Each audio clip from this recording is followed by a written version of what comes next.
Grace and Lace get its name?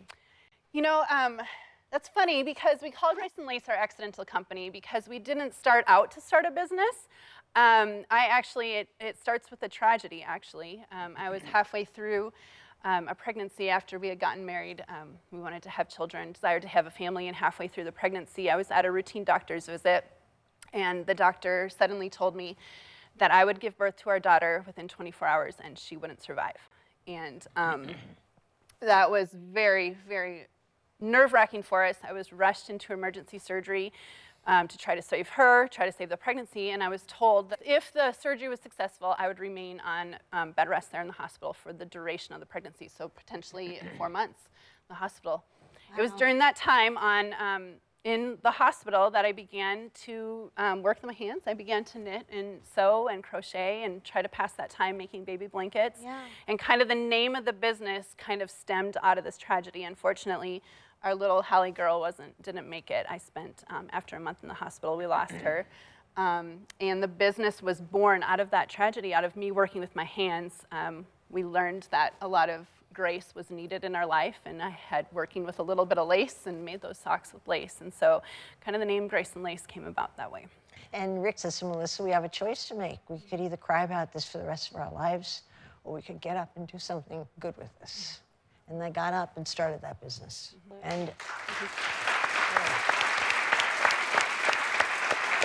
if they could just take a moment, that's a very inspirational beginning, but what blows me away more than that is what they've done with that business since, not just in terms of sheer success and the power of the money they're making, but what they do with that money. I don't have any entrepreneur that even approaches thinking the way they do. But the more they give, the more they get. And this is like almost proof in life that it really works this way. But tell them what you're doing with all the money that's being made and the difference that's made. Sure. I mean, we felt like we've been blessed so much and we wanted to be a blessing and give back. And through the loss of our daughter, we really wanted something monumental. So one of Melissa's friends started a ministry, and we've been able to fund 7 orphanages and take. That's amazing. And we've also started a freedom home, so we've saved right now 65 girls out of sex trafficking, and you know the goal is 100 plus. Oh, that's amazing.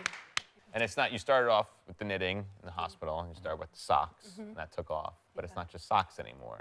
Once the business got off the ground and started running, and once we got on Shark Tank, we had an idea that there was a much bigger vision for this, and so it was never just socks. And Melissa's a brilliant designer that really connects with our audience.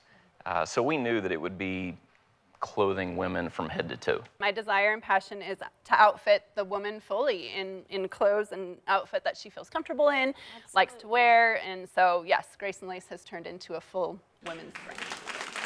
And you have 3 beautiful children.